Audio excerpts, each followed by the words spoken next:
அனைத்து மாணவர்களுக்கும் வணக்கம். நம்ம இப்போது தமிழில் டிஎன்பிஎஸ்சி குரூப் 4 எக்ஸாமில் கேட்கக்கூடிய தமிழில் முக்கியமாக ஃபஸ்ட்டு, அதாவது தமிழ் அறிஞர்களும் தமிழ் தொண்டும், இதில் பாரதியார், பாரதிதாசன், நாமக்கல் கவிஞர், கவிமணி, தேசிய விநாயகனார், இது தொடர்பான செய்திகள், அதுக்கு பிறகு சிறந்த தொடர்கள், சிறப்பு பெயர்கள். ஸோ இதில் இந்த சிலபஸே எங்கெங்கே புக்கில் இருக்கோ எல்லாத்துலேயும் இருந்தோம் நம்ம இப்போது இருக்கக்கூடியதை ஒரே கோர்வையாக வச்சு நம்ம இப்போது கிளாஸ் பார்த்துடலாம். ஃபஸ்ட்டு பாரதியாரை பற்றி பார்ப்போம்.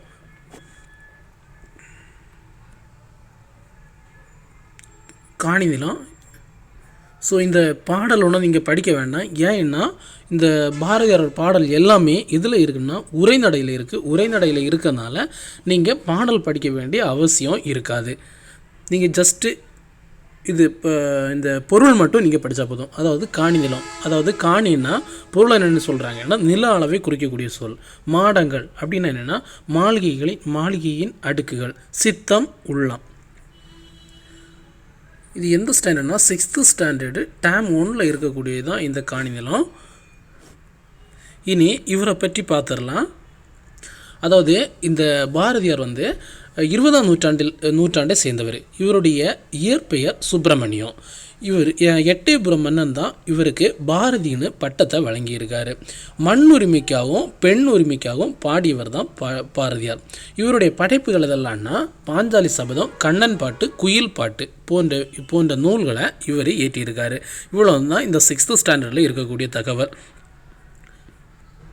கிணறு அப்படின்னா பொருள் என்னன்னு நீங்கள் கமெண்டில் சொல்லுங்கள். சித்தம்னா பொருள் என்னன்னு கமெண்டில் சொல்லுங்கள். மாடங்கள், ஸோ நன்மாடங்கள், ஸோ இதை எப்படி பிரித்தெழுதுவது தெரியலைன்னா கேளுங்க, நான் சொல்லித்தாரேன். நிலத்தினிடையே என்னும் சொல்லை பிரித்து எழுத கிடைப்பது. ஸோ இதனுடைய பொருள். முத்துச்சுடர் என்பதனை சேர்த்தெழுத கிடைக்கும் சொல். இனி நிலா ப்ளஸ் ஒளி என்பதை சேர்த்தெழுத கிடைப்பது. இதை பொறுத்துக, சரியா? முத்து சுடர் போல தூய நிலத்தில் சித்தம் மகிழ்ந்திட. முத்து சுடர் போல் என்ன அப்படின்னா நிலா ஒளி, தூய நிறத்தில், சரியா? அதாவது சித்தம் மகிழ்ந்திட தெண்டல், தூய நிறத்தில் மாடங்கள். இனி அடுத்தது தமிழ் மொழி வாழ்த்து. இதுவும் நீங்கள் பாடல் படிக்க வேண்டாம். ஜஸ்ட்டு வேணுன்னா ஃபஸ்ட் லைனை மட்டும் வாழ்க நிரந்தரம், வாழ்க தமிழ்மொழி, வாழிய வாழிய, இது கூட வராது, சரியா? ஏன்னா இது உரைநடையில் இவங்களுடைய பாட்டெல்லாம் கொஸ்டினில் வராது. சப்போஸ் அப்படி எங்கே இருந்ததுன்னா நீங்கள் எங்கே இருக்குன்னு ஐடென்டிஃபை பண்ணுங்கள், நிச்சயமாக வராது, சரியா? நிரந்தரம் அப்படின்னா என்னென்னா காலம் முழுவதும். வைப்பு காலப்பகுதி, நிலப்பகுதி. சூழ்கலி சூழ்ந்துள்ள அறியாமை இருள். வன்மொழி வளமிக்க மொழி. இசை அப்படின்னா பொருள் என்னென்னா புகழ். தொல்லைன்னா நமக்கு தெரியும், துன்பம்னு தெரியும். ஆனால் இன்னொரு பொருள் என்ன அப்படின்னா பழமை, ரொம்ப இம்பார்ட்டன்ட். இதில் நீங்கள் படிக்க வேண்டியது இசைன்னா புகழ் பொருள், அதுக்கு ஒரு தொல்லைன்னா பழமை, துன்பம்.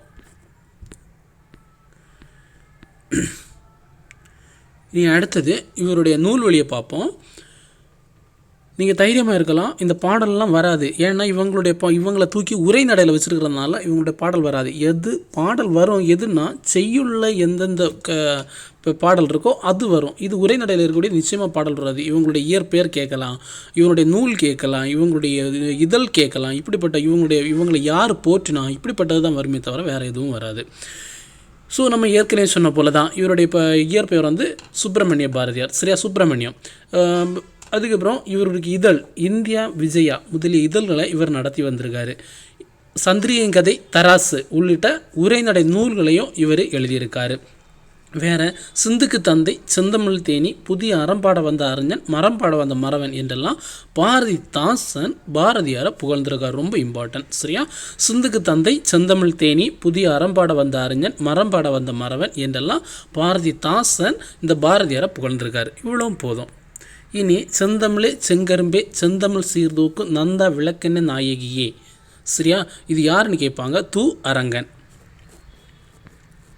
ஸோ மக்கள் வாழும் நிலப்பகுதியை என்னென்னு சொல்லுவாங்க, வைப்பு, சரியா? ஸோ அதுக்கு ஒரு எண்டெண்டும் என சொல்லே பிரித்தெழுத கிடைப்பது. கமெண்டில் சொல்லுங்கள். வானம் மலர்ந்தது, இந்த சொல்லை பிரித்தெழுதும் போது என்ன கிடைக்கும்? அதுக்கு ஒரு அறிந்து ப்ளஸ் அனைத்தும், இதை சேர்த்தெழுதுங்க. வானம் ப்ளஸ் அறிந்து, இதை சேர்த்தெழுதுங்க.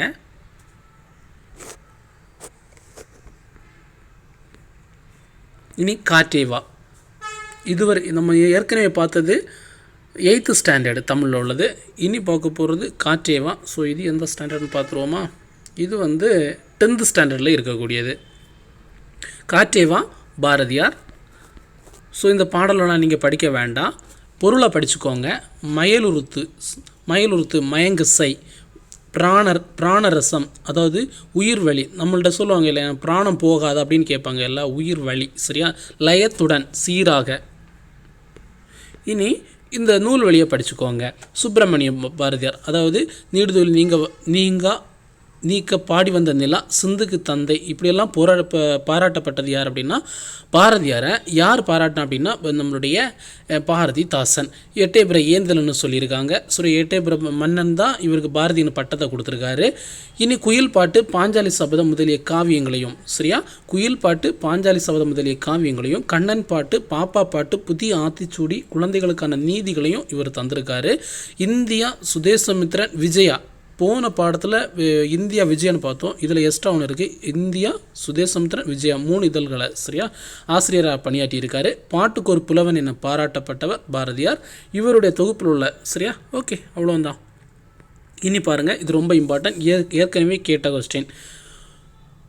உரைநடையையும் கவிதையும் இணைத்து யாப்பு கட்டுக்கு அப்பாற்பட்டு உருவாக்கப்படும் கவிதை வடிவம் வசன கவிதை எனப்படுகிறது. ஆங்கிலத்தில் ப்ரோஸ் போயட்ரி, ஃப்ரீ வேர்ஸ் என்று அழைக்கப்படும் வடிவம் தமிழில் பாரதியாரில் தான் அறிமுகப்படுத்தப்பட்டது.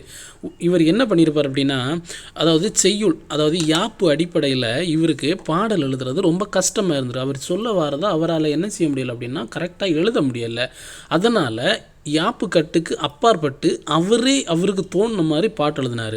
அதனால தான் இவருடைய பாடலை செய்யுளில் வைக்கலை.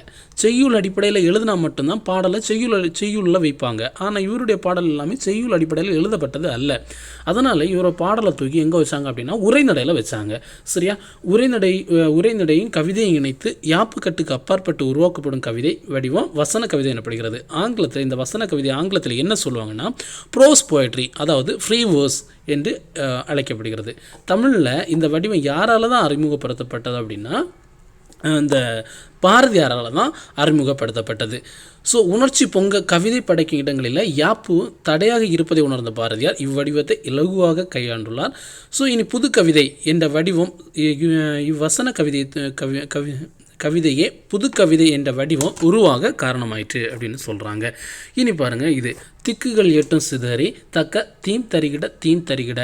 ஸோ இந்த பாடல் யாருன்னு கேட்டால் பாரதியார்னு சொல்லிக்கோங்க. இனி இன்பத்தமிழ். இவர் வந்து பாரதிதாசன். ஸோ பாரதியாரை பற்றி இவ்வளோந்தான்.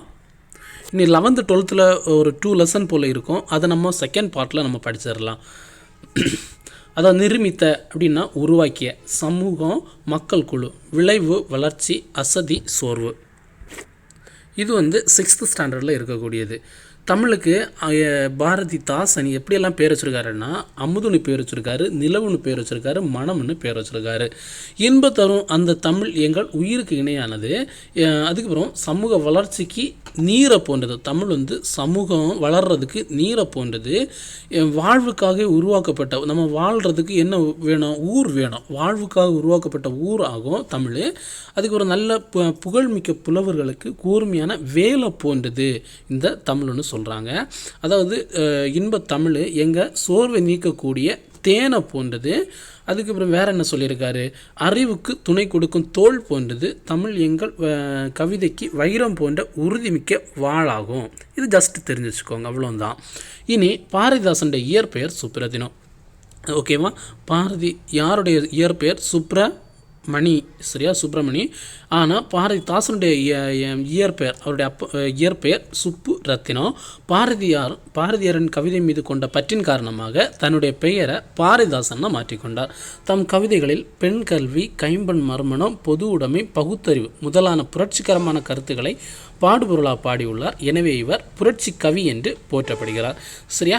அதாவது தன்னுடைய கவிதைகளை பெண் கல்வி, கைம்பெண் மறுமணம், பொது உடைமை, பகுத்தறிவு முதலான புரட்சிகரமான கருத்துக்களை பாடுபொருளாக இவர் பாடியிருக்காரு. இதனால் இவரை புரட்சி கவின்னு அழைக்கிறாங்க. இவர் பாவேந்திரனும் சிறப்பிக்கப்படுறாரு.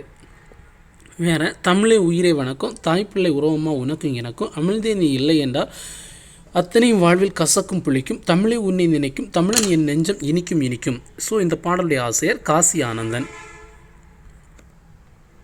ஏற்றத்தாழ்வற்ற சமூகம் அமைய வேண்டும். நாள் முழுவதும் வேலை செய்து களைத்தவருக்கு டேஸாக இருக்கும். சரியா, அசதி. நிலைவு ப்ளஸ் என்றும் இதை சேர்த்தெழுதுங்க.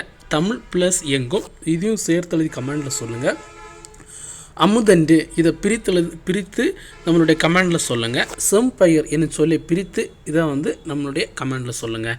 ஸோ இது இதுக்கப்புறம் என்னங்க, விளைவுக்கு சரியா, புலவருக்கு வேல் போன்றது, இளமைக்கு பால், அறிவுக்கு தோல், ஓகே, விளைவுக்கு நீர். வேறு இன்பத்தமிழ் நம்ம நேரமே பார்த்தது 6th ஸ்டாண்டர்டில் இருக்கக்கூடியது. ஸோ இப்போ இன்பத்தமிழ் கல்வி. இந்த பாட்டெல்லாம் தேவையில்லை, வேண்டாம்.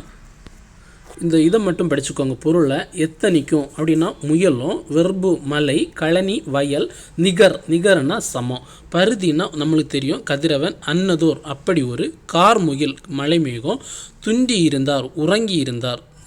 ஓகேவா? இனி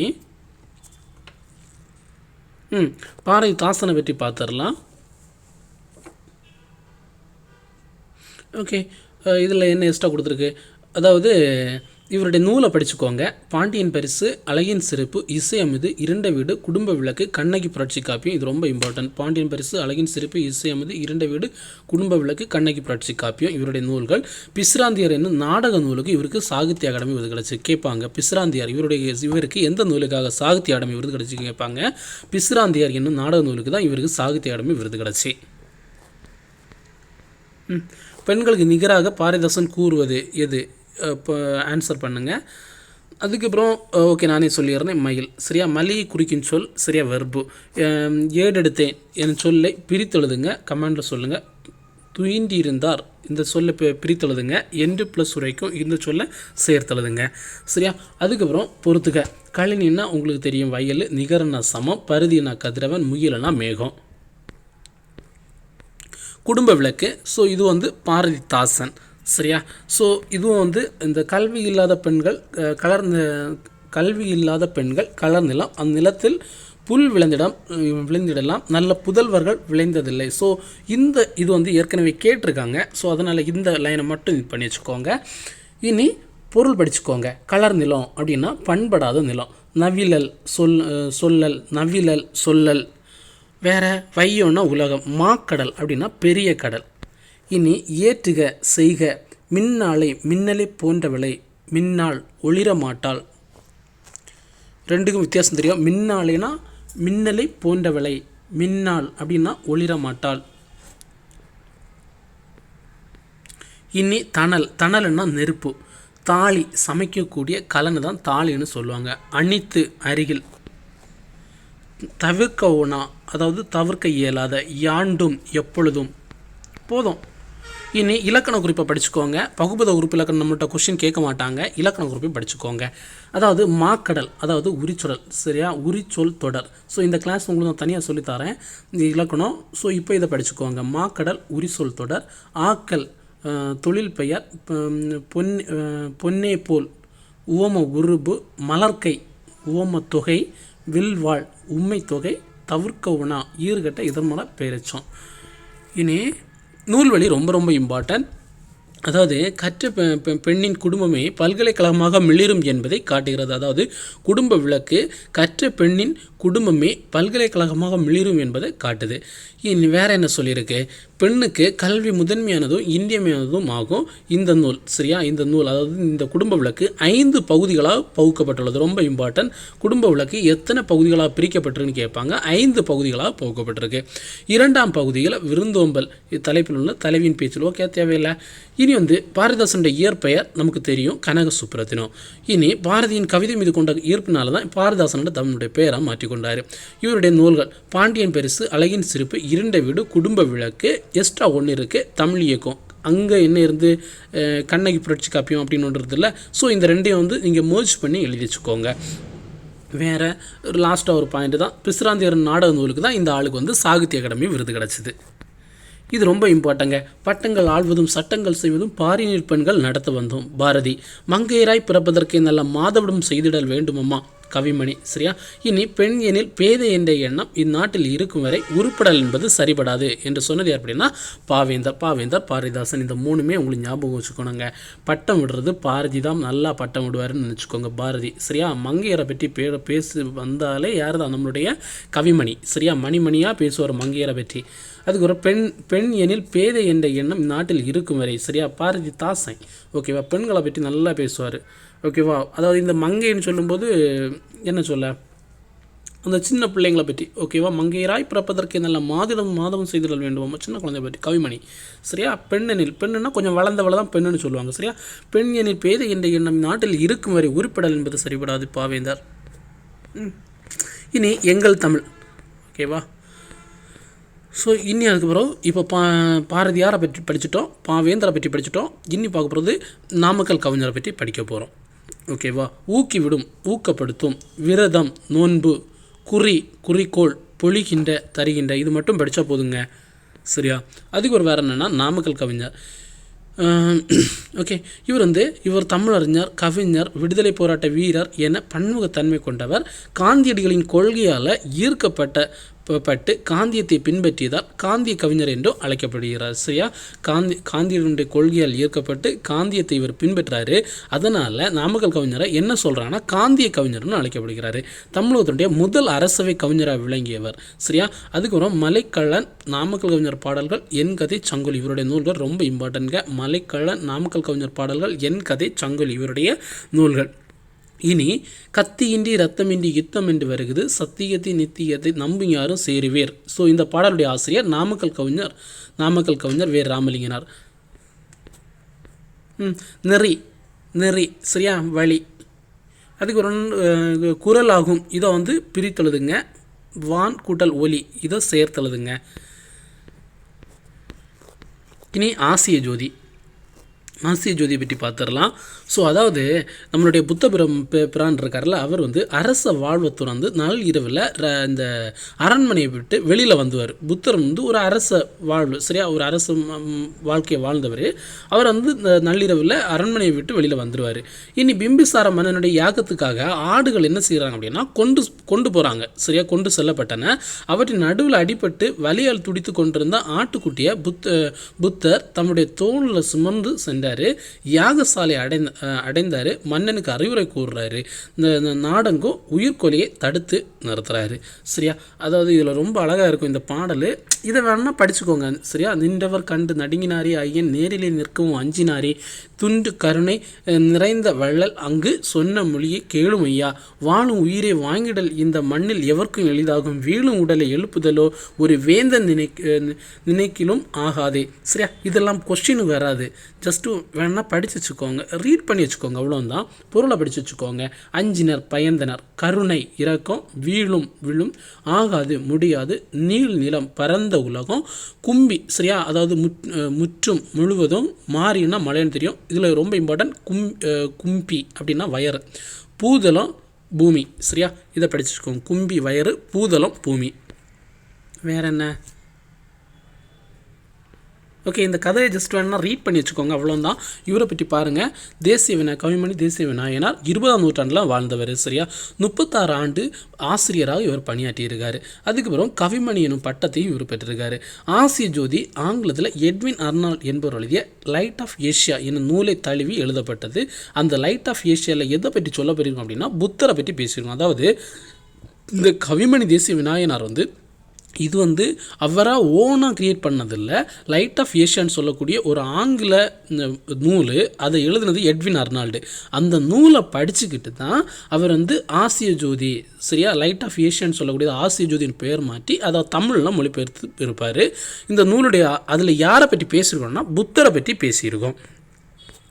வேறு புத்தரின் வரலாற்றை கூறக்கூடிய நூல், சரியா, ஆசிய ஜோதி. நேர்மையான வாழ்வை வாழ்பவர். ஸோ இதுக்கு இப்போ சொல்லுங்கள். ஒருவர் செய்யக்கூடாதது, சரியா, இன்னி எளிதாகும். இந்த சொல்லை பிரித்தெழுதுங்க. பாலை எல்லாம் எனும் சொல்லை பிரித்தெழுதுங்க. இனிமே ப்ளஸ் உயர் என்பதை சேர்த்தெழுதுங்க. மலை எல்லாம் எனும் சொல்லை சேர்த்தெழுது கிடைக்கும் சொல்.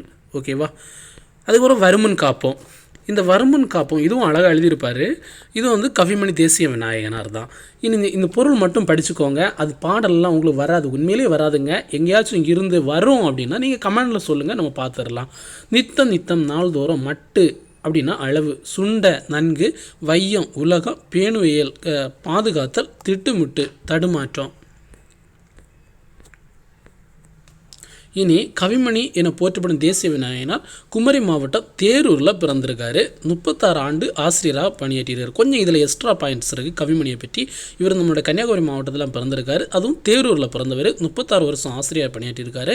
இவருடைய நூல்கள் ஆசிய ஜோதி, மருமகள் வழி மான்மியம், கதர் பிறந்த கதை உள்ளிட்ட கவிதை நூல்களையும் உமர்காயும் பாடல்களையும் மொழிபெயர்ப்பு பாடலையும் இவர் எழுதியிருக்காரு. இன்னும் ஒன்று நீங்கள் படிச்சுக்கணும், ஆசிய ஜோதி, மருமகள் வழி மான்மியம், கதர் பிறந்த கதை, மலரும் மாலையும். சரியா, லாஸ்ட்டில் இருக்கு பாருங்கள், மலரும் மாலையும். நம்ம இப்போ வருமன் காப்போம் இது எதில் உள்ளதுன்னா மலரும் மாலையில் உள்ளது. வேற காந்தியடிகள் டேஸ் போன்று வாழ்ந்தார். சரியா, வையம். ஓகே, நலமெல்லாம் இதை பிரித்தெழுதுங்க. இடம் ப்ளஸ் எங்கும் இதை வந்து சேர்த்தெழுதுங்க. இவ்வளோ தாங்க, முடிஞ்சு போச்சு.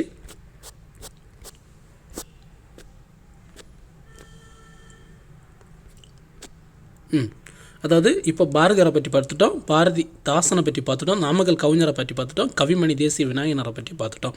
இதில் பொதுவாக எப்படி வரும் அப்படின்னா, சிறந்த தொடர்னா இந்த சில சமயங்களில் பாரதியாரை யாராவது புகழ்ந்திருப்பாங்க, அதை பற்றி வரும். அதுக்கப்புறம் சிறப்பு பெயர்கள் கேட்டிருக்காங்க இல்லை, அதாவது நாமக்கல் கவிஞர், ஸோ அவரை என்ன சொல்கிறாங்க, காந்திய கவிஞர்னு சொல்கிறாங்க. அதுக்கப்புறம் வேறு என்ன இப்படி கொஷின் கேட்பாங்க அப்படின்னா, பிசிராந்தியர், இந்த பாரதிதாசனுக்கு எந்த நூலுக்காக சாகித்ய அகாடமி விருது கிடச்சிது அப்படின்னு கேட்கலாம். அதுக்கப்புறம் மலைக்கள்ளன், சங்கொலி, என் கதை, இந்த நூலெல்லாம் யாருடையது இப்படி கேட்கலாம். இப்படி தான் ஈஸியான கொஷினாக இருக்கும். ஸோ நம்ம அடுத்த வீடியோவில் நம்ம பார்க்கலாம். Okay friends, thank you.